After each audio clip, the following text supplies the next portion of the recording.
Hello and welcome back to the mining cabinet. I'm Drew. Today we're just going to do a little update video of what's been going on. Let's start with my kaspa miners. I broke down and ordered an additional KS0 Pro from T-Swift. I'll put the link in the video below. At the time I ordered it, it was $490 or 490 USDT, which should be $490. Is it a good choice to buy one now or not? I don't know. I don't think so, unless you're going to do some solo mining or maybe use it to mine other things, other kaspa forks, or maybe put it on unminable and mine other coins. That's probably what I'm going to do. I had been on a solo mining binge, and some people asked why. I'll show you why. So, real quick, this is my original KS0. I'm on the PB Farmer firmware. I'll link below. Again, you need to read the GitHub page very closely because there's no, you ever go bowling? There's no bumpers. I mean, there's no guardrails. You can throw a gutter ball. You can, which I have. I've gone too aggressively, too quick, and basically shut it off, and had to, in most cases, I had to actually power it off and back on, and put the offsets at a stock position so it'd start working again. I thought for a moment my other KS0, a couple of times I've thought that I've killed it because it took a couple of power cycles and one time like reflashing the firmware for it to come back. So you have to be careful. But this is the PB Farmer firmware. You can see this one's getting 148 gigahash. My OG one, which has always done better, gets 169. Here's my offsets, 550 megahertz offset and only 65 millivolts. This technically, from reading his page, is wrong, and I'll explain. He talks about the KS0s have steps of millivolts that need to be increased. It starts at 7, and then 6 millivolts, 6 millivolts, 6 millivolts. That gives you 25. And then you start over at 7. So it should be 25, 32, 38, 44, 50, and then it would be 57, 63. But this works, and I'm not messing with it because last time I messed with it, this one went down, and I think I had to reset it and reflash the firmware. So it's working. I'm not messing with it, but you can see I've got a 550 megahertz clock offset and a 65 millivolt voltage offset. And again, it's getting 168, 164, 170. It's my 2 hours. This one is a bad batch of silicone.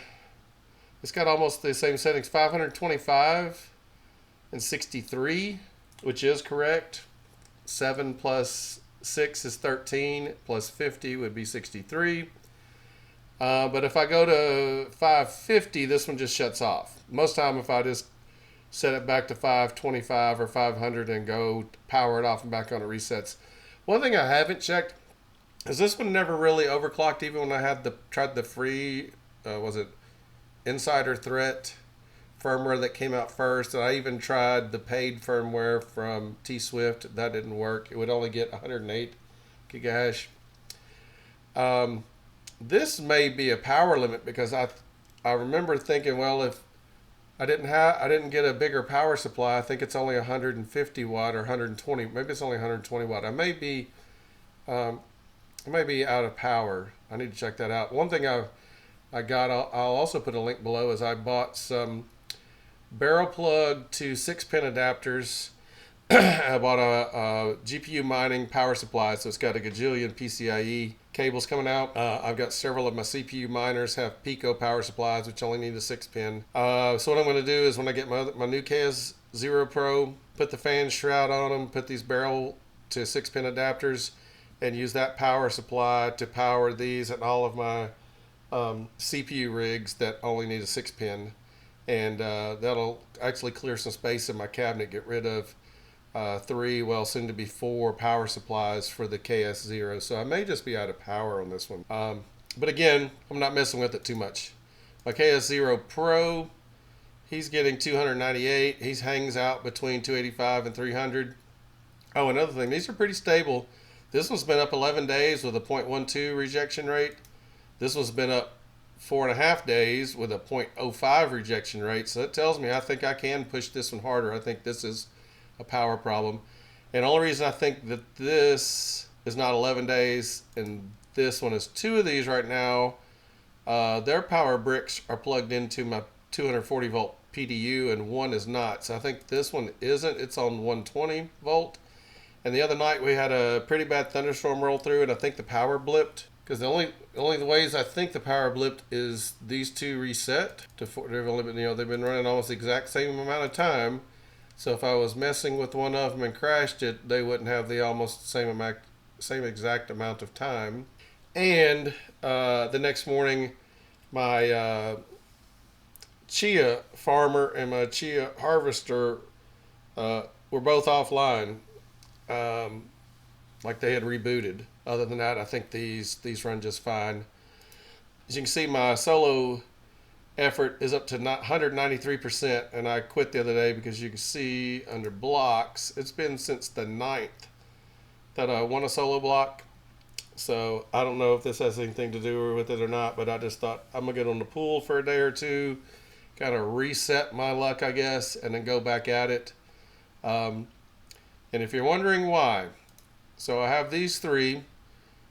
I'm getting close to 600 gigahash a day, and I'm making 34.88 kaspa per day.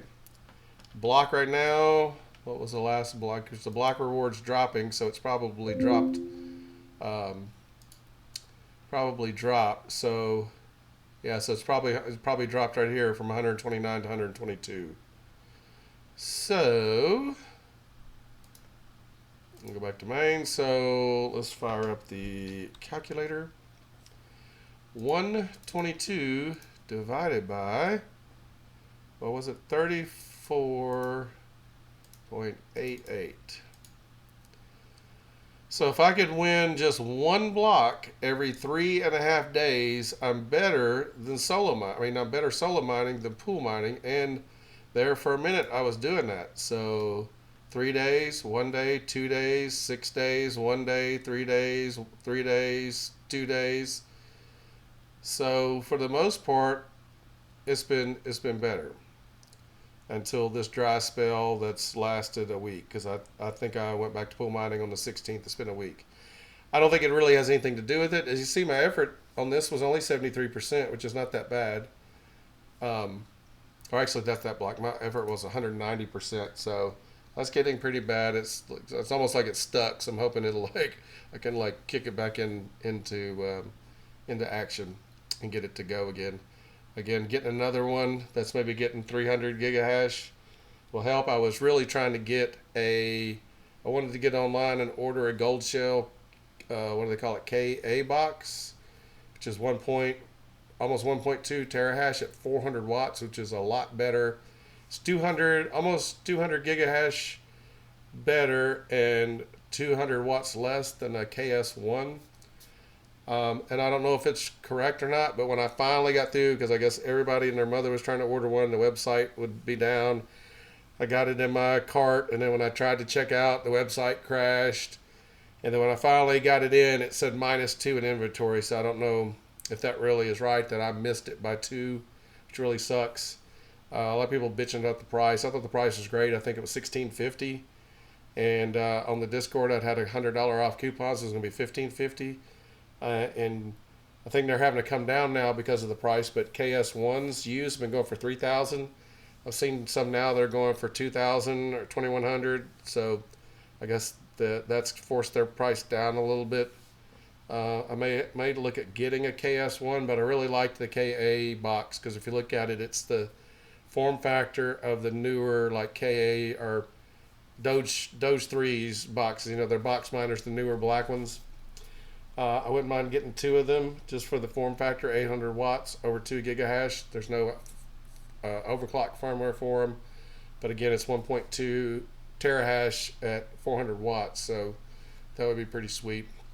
Other than that, that's how the kaspa's been going.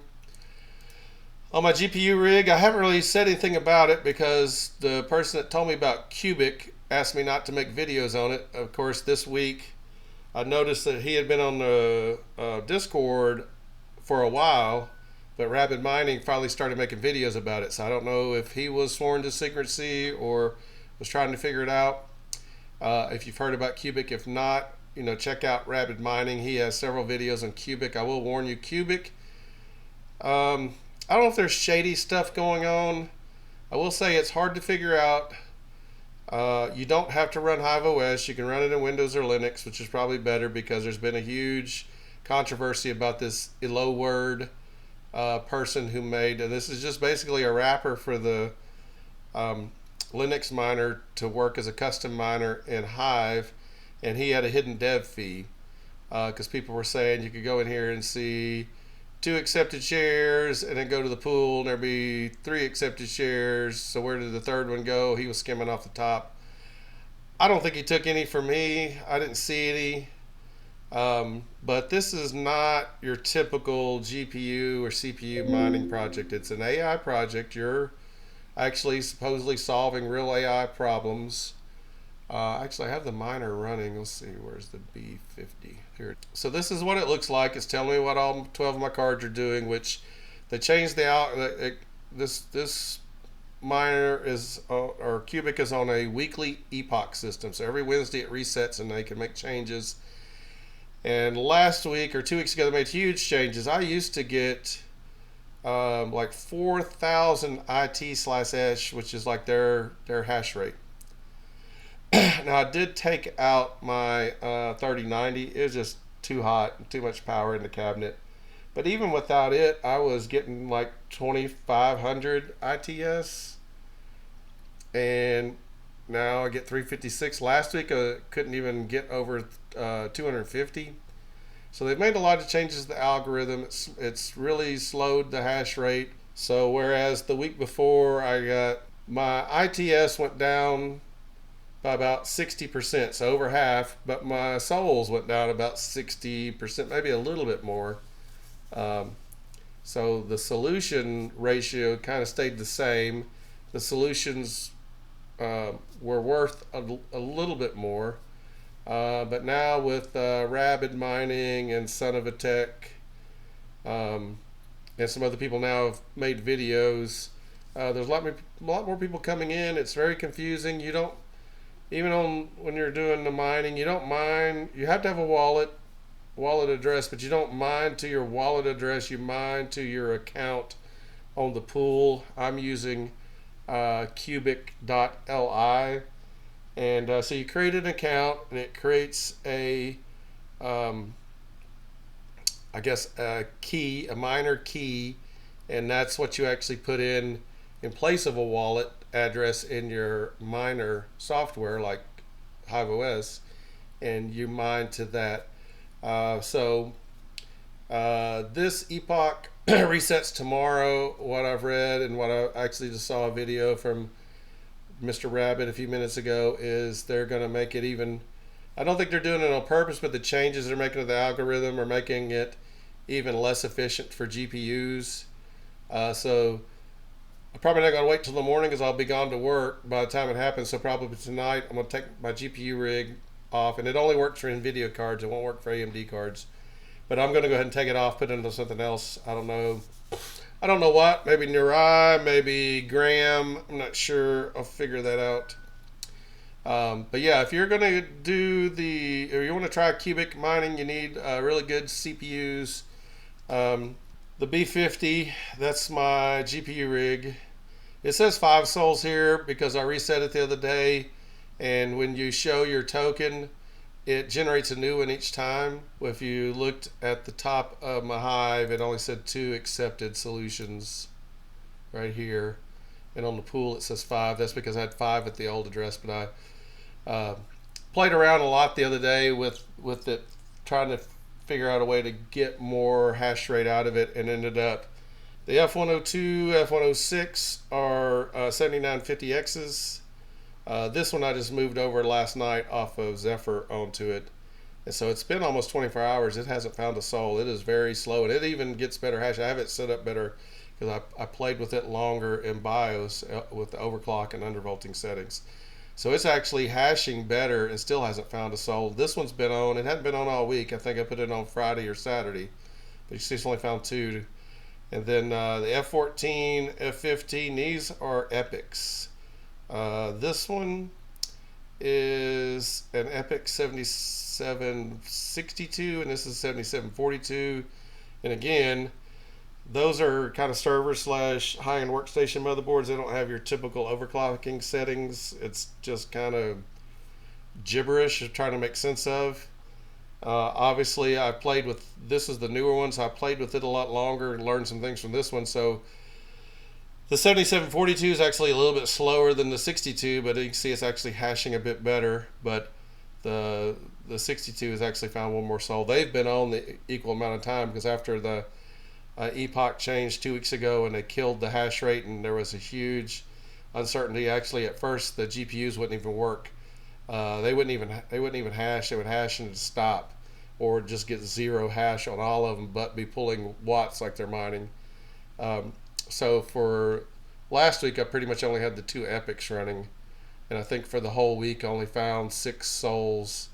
So at least this week I've got 26. So that's pretty good. But like I said, I'm probably going to take my GPU rig off, so that'll leave me with 1,000 souls. And I've got another 7950X CPU just came in yesterday. I'm waiting on motherboard and RAM to come in. I'll set up another 7950, and then I'm probably going to sell off some of this that I make this week and buy another Epic system. They just do so much better.